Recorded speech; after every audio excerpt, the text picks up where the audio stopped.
everyone. We're so excited to be back. And joining us today is Rhonda Brewer from BCD Events and Meetings and Events. Thank you. I always forget. That's Meetings okay. and Events. You see the abbreviation so many times. And of course, Brandt is joining us because we're talking about two very important topics in events right now: mentorship, as well as sexual harassment, but the larger conversation of gender balance and really what does that look like right now.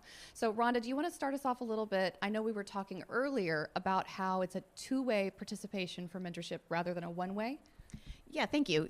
One thing we started last year as part of our Women in Leadership and site was the fact that we really needed more mentoring. And that mentor programs we started with our young leader group, and what we really found is that it really shouldn't just be a one-way mentor. We really need to have two-way mentorship because, you know, I need to understand really that next generation and how we can bring them along with us. At the same time, we need to educate them and mentor them on our industry and how they can have a broader voice. So what we've really been able to do is create what we call advisors in action. So we kind of went through a couple of different, I didn't want to just call it a mentor program because it's so boring, but like, what's the next thing that we can really do? And we had it initially as leaders in action because we were both leaders. We're like, they're young leaders.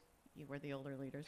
Anyway, it's, you know, the more mature leaders. But then we really, in talking to them, we ended up with advisors in action because we're really both advising each other on how we can work better together throughout all of our age groups and how we can really just be better together.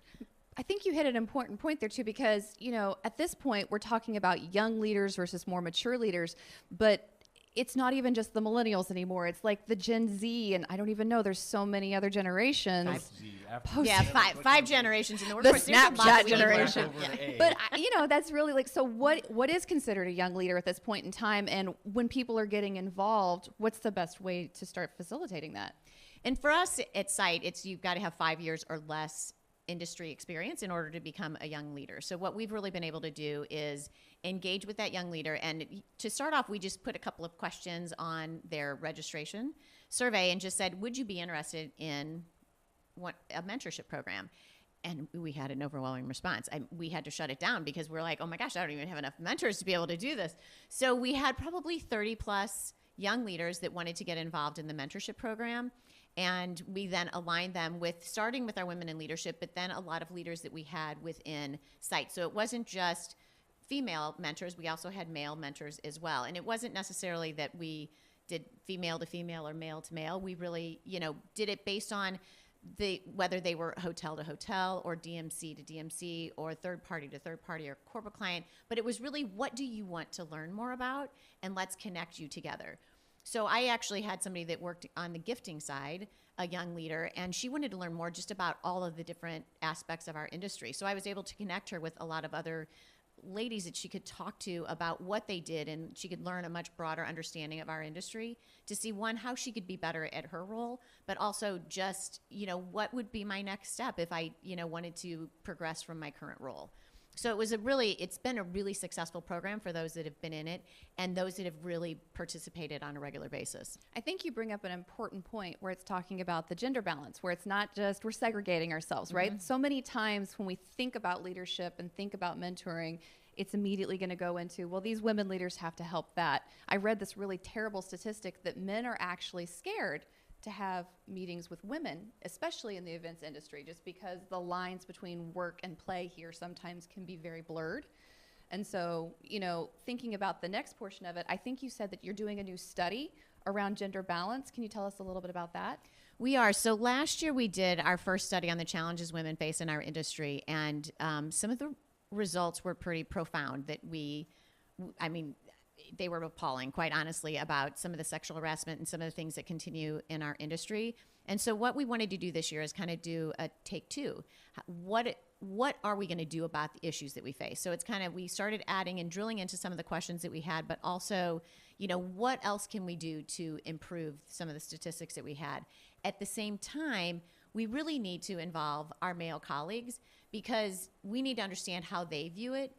because we're all in this together. So how can we be inclusive but understand each other's problems, and how do we then face it together and figure out how we can work through that? Which is why we made Brandt be in the hot seat with us. But no, it was great. We were actually talking. I made him go to a lot of the women's and leadership events that they did here at IMEX on Monday. Made me go, twisted my arm, dragged me there. No, but it was great. We had this wonderful conversation about women in AV and like some of the conversations you were hearing.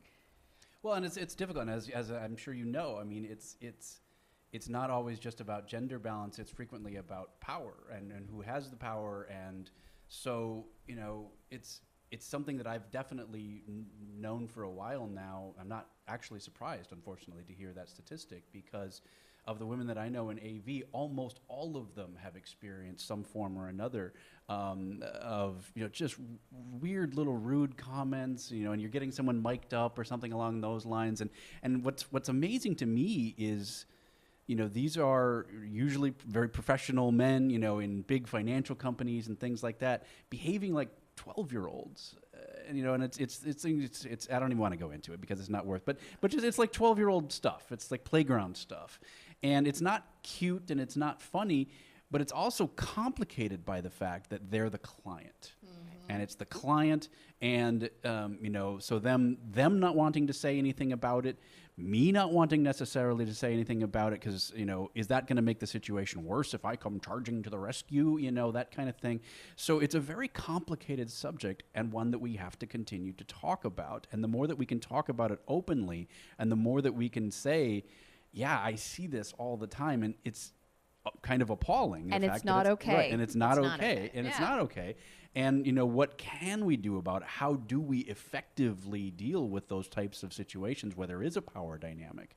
Because I don't know the answers to that. And so I'm hoping that more that we can talk about it and be honest and open about it, the more we're able to start to deal with it as an industry. So I think you said that they were opening the survey up again. Is this something that everyone else can take, or is it something you're sending it to a select group? How do people get involved in helping say, what are some options for helping us as an industry move forward? That's a great question. Right now, we were going to send it to Preview was the first one who did it with us. So it will be Preview and anybody that's in their database, the site database, and then also the FICP database. And if we can spread that out further, we would be happy to do that, because I think the more responses that we get, obviously the better knowledge that we're going to have about how we can then help raise the awareness and figure out what we can do about it as an industry. Rhonda doesn't realize it, but she just agreed to an hour-long Event Icons podcast around how we can do this and spread it to everyone else.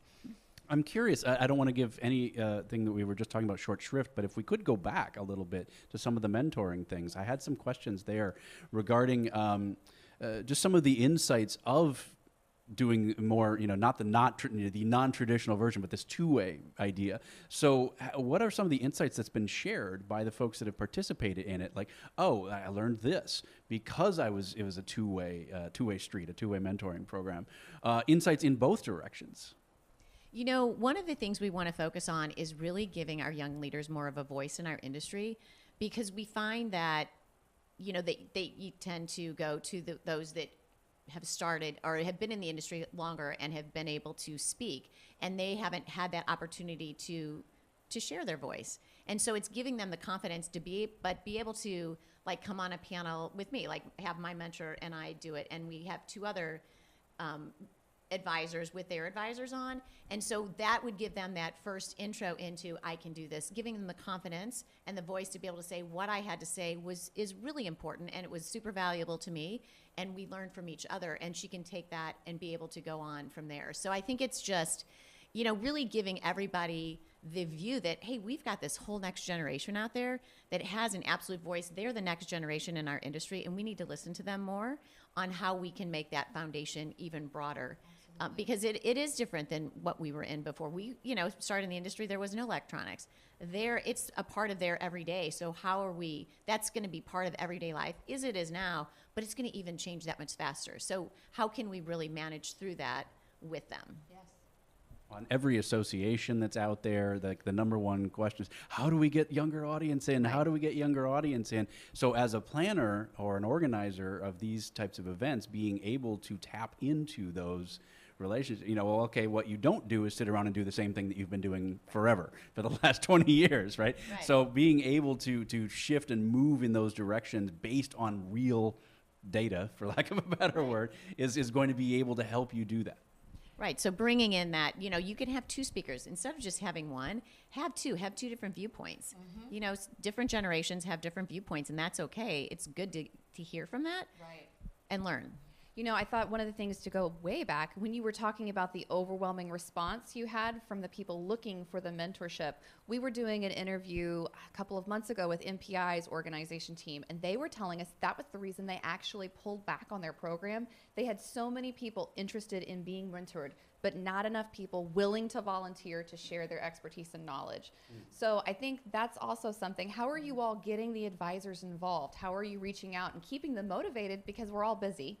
And it's one more thing. That has been a challenge. I won't lie. There's been some that have been super successful and others aren't because they didn't reserve the time. And I think that's where, if you're going to participate, you have to each be able to dedicate the time to be able to do it. And it's not a lot of time. I mean, it could be 30 minutes, you know, twice a month. It could be an hour once a month. But you just have to both be able to set the parameters on what your expectations are from the beginning and then stand by that. So if you do that in advance, I think you can be very successful in it. But it's, you know, setting those expectations up front from each side.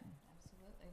Well, is there anything that we should have asked you about establishing a mentorship program like that we didn't ask? No, I think it's, you know, if you've got the, you know, we had the young leaders that we want to be able to carry on the legacy of SITE. And so we had a great foundation to be able to do that. And I think every organization has that same foundation. So everybody should have some form of mentorship, but I think from what we've learned, I wouldn't ever do it just one way. I think having that two-way is the best way to go. Fantastic. Any other questions from you? Not one more thing? No, not one more thing this time. It's a first, y'all. All right. Well, thank you, Rhonda. We appreciate you coming on today. We're looking around on the show floor and seeing you at all the next future events. We'll be back in a few minutes, guys. Bring your questions in. #EventIcons.